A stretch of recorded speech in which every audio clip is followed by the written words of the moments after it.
मैं चाहती हूँ कि तुम खाने की पूरी तैयारी करो और अच्छे से खाना बनाओ। तुम कल सुबह से रसोई संभालो, मैं कोई शिकायत ना सुनूं। सब ठीक से करना। चिंता मत कीजिए माँ, मैं आज रात से ही सब चीजें तैयार कर दूंगी। अपनी पूरी कोशिश करूंगी कि कोई कमी ना हो। आप बस मुझे निर्देश दें कि कौन कौन से व्यंजन बनाने हैं, मैं सब कर दूंगी। देखते हैं क्या करोगी। खाने की कला से ही परिवार की इज्जत समझी जाती है।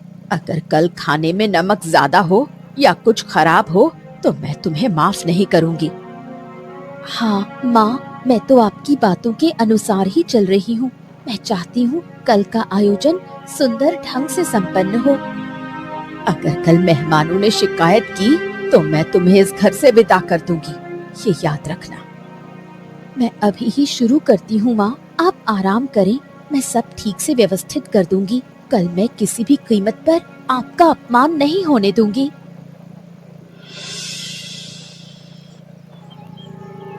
मेखला ने सब कुछ बहुत अच्छे से व्यवस्थित कर रखा है। मसालों के डिब्बे भी ठीक से ढके हुए हैं। अब मेरा असली काम करने की बारी है। आज मैं कुछ ऐसा करूंगी कि सारी गलती उस लड़की पर जाएगी। ये लो नमक का डिब्बा। लो नई दुल्हन, तुम्हारे हाथ के जादू की 12 बजा दी मैंने। देखते हैं आज मेहमान तुम्हारी कितनी तारीफ करते हैं। गौरी तो आग के गोले की तरह गुस्से में होगी। ये ज्यादा नमक कोई भी नहीं खा पाएगा। चलो कावेरी, आज का काम खत्म, किसी को कोई शक नहीं होगा। माँ, ये तुमने क्या कर दिया? मैं तो खिड़की के किनारे से सब कुछ देख रहा था। तुमने मेघला बुआ की सजाई हुई सब्जी में इस तरह से नमक निकाला। तुम्हारा कोई क्या दिमाग उमाग नहीं है? तुम्हारा क्या दिल नहीं है? क्या करती हो तुम? चुप, बिल्कुल चुप। तू यहाँ क्या कर रहा है? अगर किसी को एक शब्द भी पता चला तो तुम्हारा और मेरा बचना मुश्किल है। तुम कुछ मत बताना, मैंने जो किया सही किया। ये अन्याय है माँ, साफ साफ अन्याय है। तुम सिर्फ अपने ईर्ष्या के लिए एक निर्दोष लड़की का भविष्य खराब कर रही हो, उसका परिवार खराब कर रही हो। मैं चुप नहीं रहूंगा। क्या तुम चाहते हो कि तुम्हारी माँ अपमानित हो जाए? मैं तो तुम्हारे लिए, हमारे लिए सब कर रही हूँ। अगर मैं गौरी को थोड़ा सबक नहीं दूंगी तो वो हमारे घर पर हावी हो जाएगी। तुम कम से कम अपनी माँ के बारे में सोचो। मैं तुम्हारे इस गंदे काम का साथी नहीं बनना चाहता। तुम बहुत ज्यादा बढ़ा चढ़ा रहे हो विक्रम। घर का मामला घर में ही रहेगा। अगर तुम किसी को बताओगे तो मैं जहर खाकर मर जाऊंगी। तब क्या तुम खुश होगे? तुम मेरे एकमात्र बेटे हो। मेरे साथ रहोगे या उस बाहरी लड़की के साथ? क्या बात करती हो? छी! ओ, तुम भावनाओं से मुझे रोक नहीं सकती माँ। अन्याय हमेशा अन्याय ही रहता है। तुम बहुत नीच काम कर चुकी हो माँ, नीच। जो मन चाहे करो, लेकिन याद रखना, माँ अगर संकट में पड़ी तो तुम्हारा भी बचना मुश्किल होगा। अब चलो यहाँ से। ये क्या पकाया है तुमने? मुंह में भी नहीं डाला जा सकता। सब्जियों में इतना नमक डाला जाता है जैसे समुद्र का पानी डाल दिया हो। और मसालों की खुशबू से तो उल्टी आ रही है। तुम इंसान हो या कुछ और? माँ, आप क्या कह रही हैं? मैंने बहुत सावधानी से खाना बनाया। मैंने हर डिश में सही मात्रा में मसाला डाला। खाना खराब होने का सवाल ही नहीं है। क्या मैं खुद एक बार चख लूं? चख कर देखना। तुम जानबूझकर ऐसा कर रही हो। तुम चाहती हो कि मेहमानों के सामने मेरा सर झुक जाए।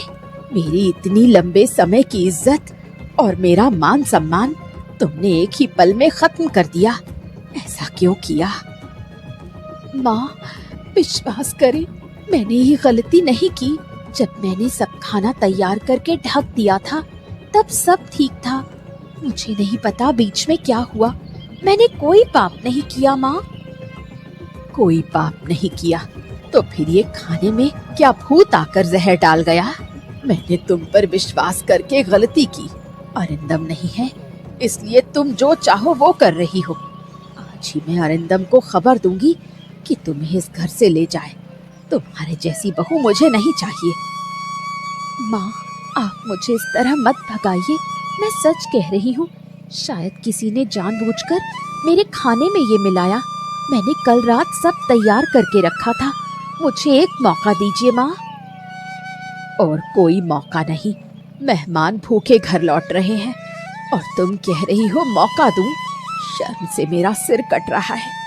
तुम मेरे वंश का कलंक हो। यहाँ से जाओ, मेरी आंखों के सामने मत आना। काकी माँ, थोड़ा सुनिए। देखिए, आप मेघला बहू को सिर्फ बेवजह डांट रही हैं। दोष मेघला बहू का नहीं है। मैं जानता हूँ रसोई में क्या हुआ है। मैंने अपनी आंखों से सब कुछ देखा है। बहू ने कोई गलती नहीं की है। क्या कह रहे हो विक्रम? मेघला ने खाना नहीं बनाया तो क्या तुमने बनाया? उसके हाथ में सब कुछ था। उसने खुद स्वीकार किया कि खाना खराब हुआ। तुम क्यों उसके पक्ष में बोल रहे हो? काकी माँ, खाने के खराब होने के पीछे एक ही इंसान जिम्मेदार है। वो मेरी माँ कावेरी हैं। माँ सुबह चुपचाप रसोई में गईं और मेघला बहू की सजाई हुई डिश में अतिरिक्त नमक और मसाला डाल दिया। मैं सब कुछ खिड़की के किनारे से देख रहा था। मैंने अपनी आंखों से देखा है। क्या कह रहे हो विक्रम? कावेरी ने ऐसा किया? वो तो मेरे बचपन की दोस्त है। वो मेघला को नुकसान क्यों पहुंचाएगी? तुम अपनी माँ के खिलाफ झूठी गवाही दे रहे हो। माँ शायद अपनी ईर्ष्या से ऐसा कर रही थी। वो नहीं चाहती थी कि बहू इस घर में सुखी रहे। मैंने कई बार माँ को मना किया, लेकिन माँ ने सुनी नहीं। उन्होंने मुझे डराया भी कि किसी को मत बताना, लेकिन बहू पर ऐसा अन्याय मैं होने नहीं दे सकता। मेघला ऐसी लड़की नहीं है। कावेरी ने मेरे घर में आकर मेरी बहू के खाने में नमक डाल दिया और मैंने निर्दोष लड़की को इतना डांट दिया। विक्रम, क्या तुम्हें पूरा विश्वास है? क्या तुमने कावेरी को देखा था? बिल्कुल काकी माँ। मेरी माँ मेघला बहू से बहुत जलती है, ईर्ष्या करती है। आप मेघला बहू को माफ कर दीजिए काकी माँ। वो सच में बहुत अच्छे से खाना बनाती है। माफ कर दो। मेरी आंखें आज खुल गई विक्रम। मैं अंधे की तरह तुम्हारी माँ पर भरोसा कर गई और अपने घर की लक्ष्मी को भगा देना चाह रही थी। चलो विक्रम, आज मैं सबके सामने कावेरी का असली चेहरा दिखाऊंगी।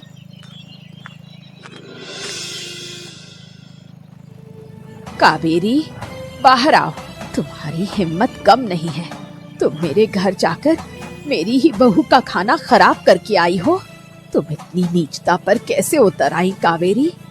मैं तो तुम्हें बहन मानती थी और तुमने मेरी पीठ में छुरा भोंक दिया। दीदी, आप क्या कह रही हैं? मैं तो कुछ समझ नहीं पा रही। मैं कब आपके घर गई? विक्रम ने तुम्हें कुछ उल्टा बताया क्या? विक्रम झूठ नहीं बोल रहा। उसने सब अपनी आंखों से देखा। तुमने मेघला को नुकसान क्यों पहुंचाने की कोशिश की? उस लड़की ने तो तुम्हारे साथ कुछ गलत नहीं किया। तुमने अपनी ईर्ष्या मिटाने के लिए मेरी इज्जत के साथ खेला। शर्म नहीं आती? दीदी, मैं गलत थी। मैं मेघला की खुशी देखकर खुद को संभाल नहीं पाई। मेरे घर में कोई शांति नहीं है और तुम नई बहू के साथ कितनी खुश थी। उसी गुस्से में मैंने ये सब किया। मुझे माफ कर दो दीदी। माफी? मैं तुम्हें कभी माफ नहीं करूंगी कावेरी। तुम्हारी वजह से मैंने अपनी निर्दोष बहू को कितना अपमानित किया, कितनी कड़वी बातें सुनाई। तुम्हारे जैसी कपटी दोस्त होने से बेहतर है कि दोस्त ना हो। आज से हमारा रिश्ता खत्म। दीदी, मैं ईर्ष्या में अंधी हो गई थी। मेघला बहुत अच्छी लड़की है। मैंने उसके नाम पर झूठ फैलाया था।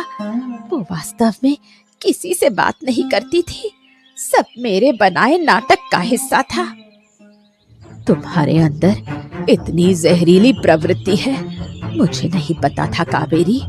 तुम्हारा खुद का बेटा भी तुम्हारे खिलाफ खड़ा हो गया क्योंकि वो सच्चा है। तुम्हारे जैसी इंसान के साथ रहना पाप है। चलो विक्रम, हमें मेघला के पास जाकर माफी मांगनी होगी। गौरी दीदी, कृपया मोहल्ले वालों को मत बताइए। मेरी इज्जत बची रहे। मैं अपनी गलती समझ चुकी हूँ। कृपया। तुम्हारी इज्जत से ज्यादा मेरी बहू की इज्जत महत्वपूर्ण है। मैं तुम्हें कोई सजा नहीं दूंगी। बस याद रखना कि तुम्हारे कर्मों का फल तुम्हें एक दिन जरूर मिलेगा।